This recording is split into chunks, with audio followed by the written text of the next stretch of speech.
unfold.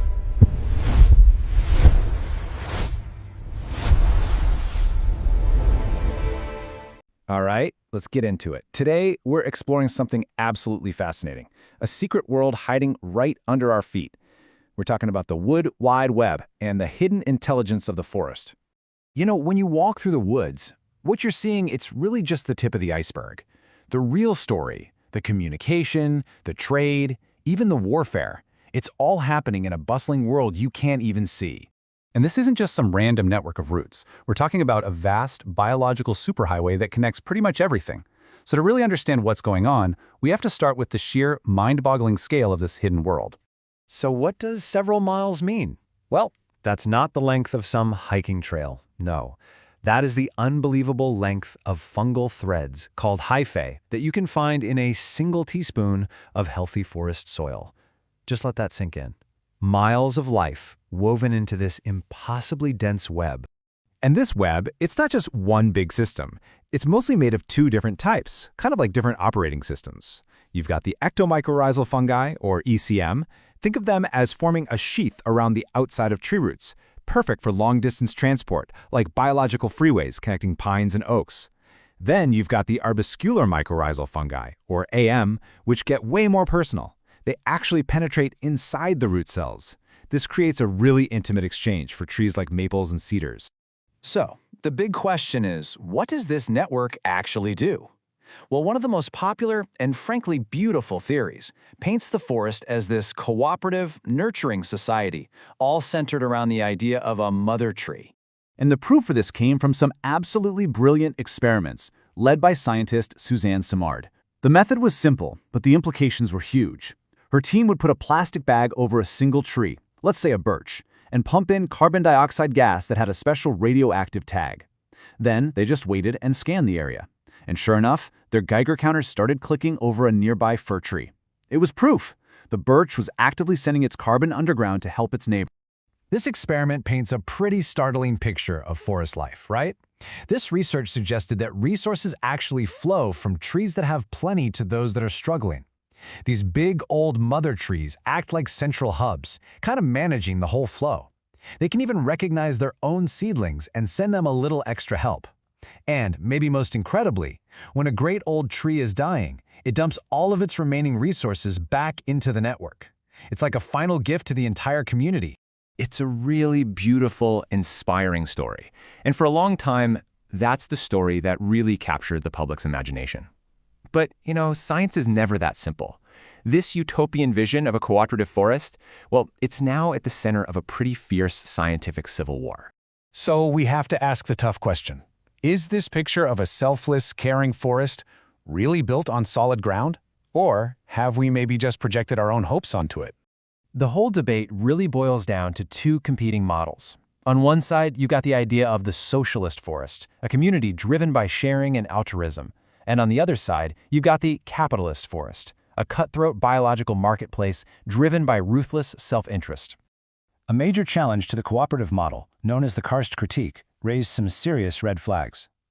First, they pointed to a positive citation bias. Basically, studies showing cooperation were getting all the attention, creating a kind of echo chamber.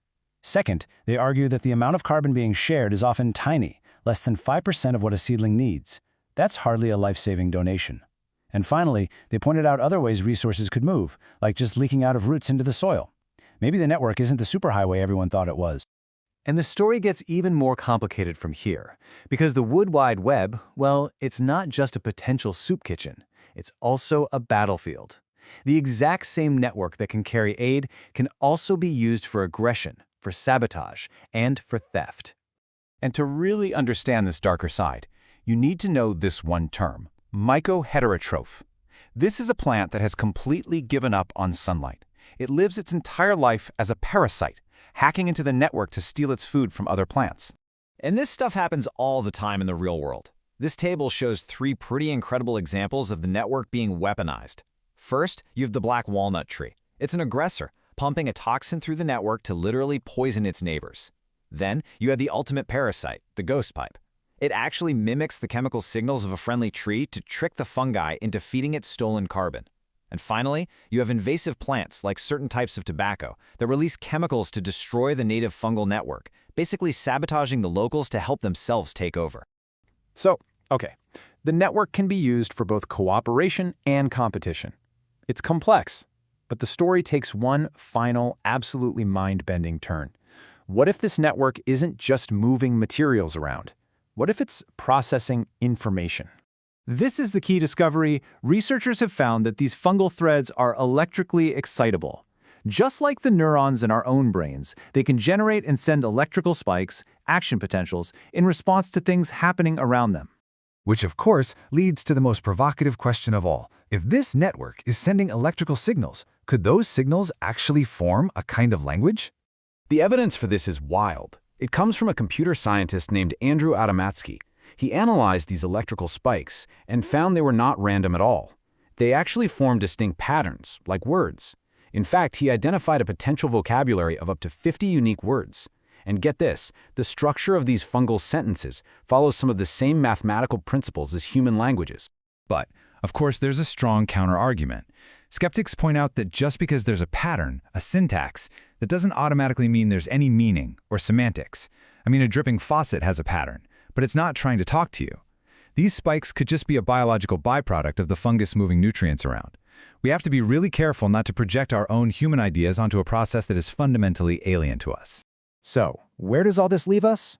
Well, the truth is, the forest probably isn't purely socialist or purely capitalist. A much better model might be to see it as a massive, complex biological stock market with billions of different agents, trees, fungi, bacteria, all trading, cooperating, competing, and stealing in this dynamic, ever-changing dance. Which leaves us with one final massive thought. We've gone from seeing trees as just individuals to seeing them as part of a connected community, and from there to maybe even a complex biological computer pulsing with electricity. It forces us to wonder, if the forest can communicate and trade and even wage war, is it possible it's not just alive, but in some way awake?